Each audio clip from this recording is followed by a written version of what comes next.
take up our quarrel with the foe. To you, from failing hands we throw the torch, be yours to hold it high. These words from the poem In Flanders Fields are a call to continue the fight for freedom and for justice. Every November we take this time to stop and remember those whose lives have been lost in that sacrifice towards it. The poppies we wear have come to embrace not just the fallen of World War I, but also of World War II, and of those killed and maimed in the Falklands War, the Gulf War, Bosnia, Kosovo, Sierra Leone, Afghanistan, Iraq, and many more modern conflicts.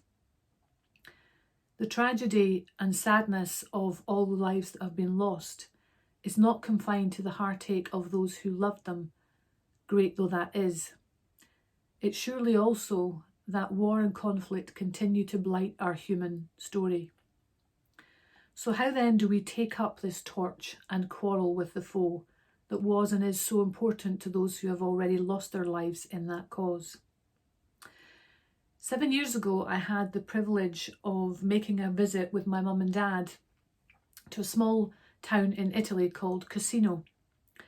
In 1944, when my dad was still only 10 years old, his older brother was serving with the Black Watch, and their company were drafted in to reinforce the 51st Highlanders who had sustained heavy losses in the battle for Gerbini in Sicily.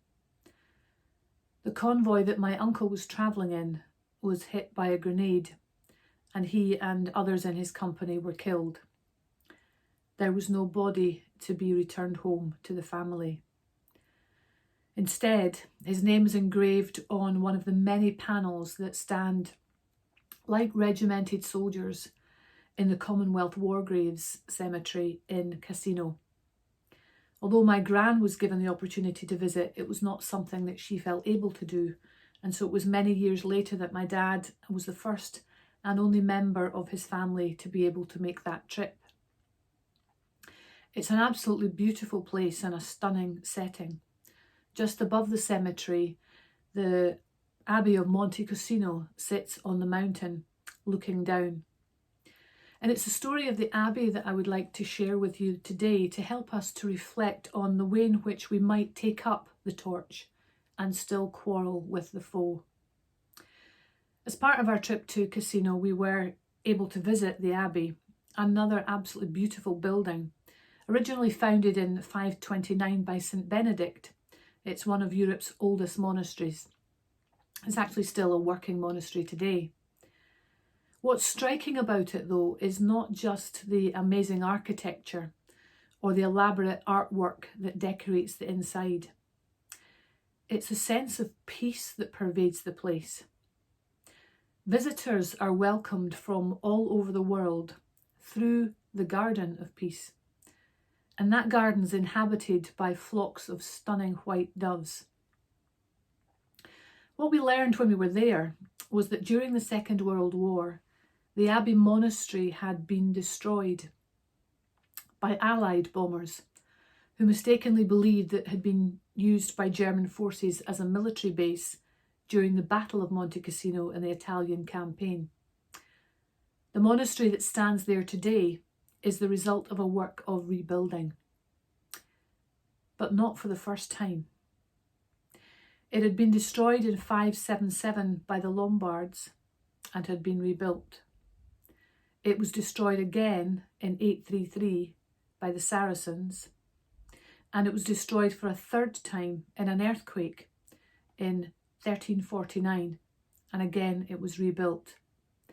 The destruction it experienced in the Second World War for the fourth time was total.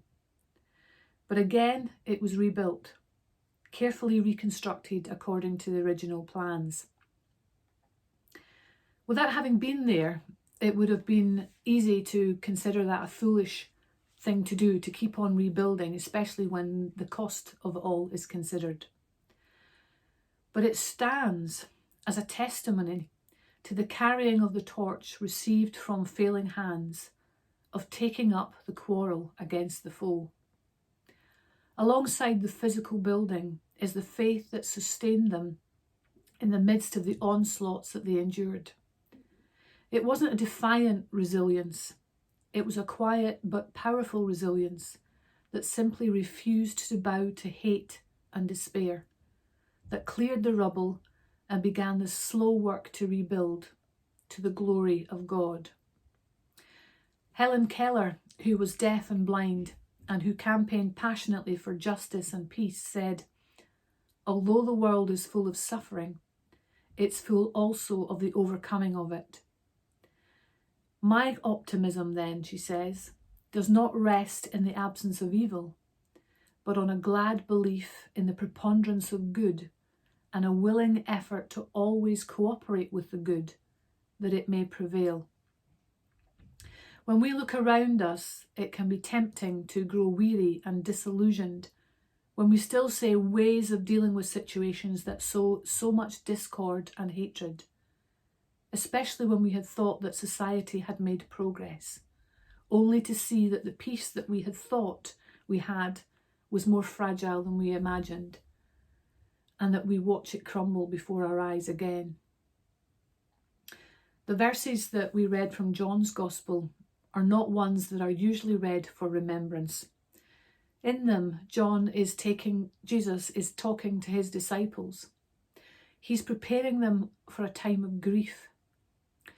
He knows that there are those out there who are so intent on preserving their powerful positions that they'll stop at nothing to get rid of him.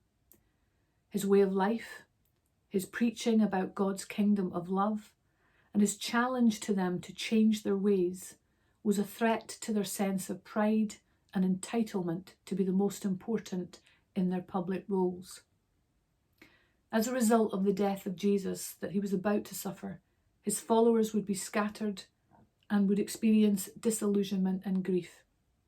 But, he tells them, I have told you these things, all the things that he'd shared with them, so that in me you may have peace. In this world you will have trouble, but take heart, I have overcome the world. Jesus didn't overcome the world with sword or gun or bomb. He overcame it with love, by refusing to do things the way that the world did, by willingly dying, by descending into hell and being raised again to life through the power of the Holy Spirit. That same Holy Spirit lives in us who believe. We take up the torch from failing hands in the quarrel against the foe. Every time we speak up with courage, humility, passion and purpose for justice, for truth, for compassion, for integrity, we take up the torch from failing hands in the quarrel with the foe. Every time we start on our knees and rise to the hard, holy and sacrificial work day by day of clearing the ground of rubble that gets in the way of peaceful relationships with one another.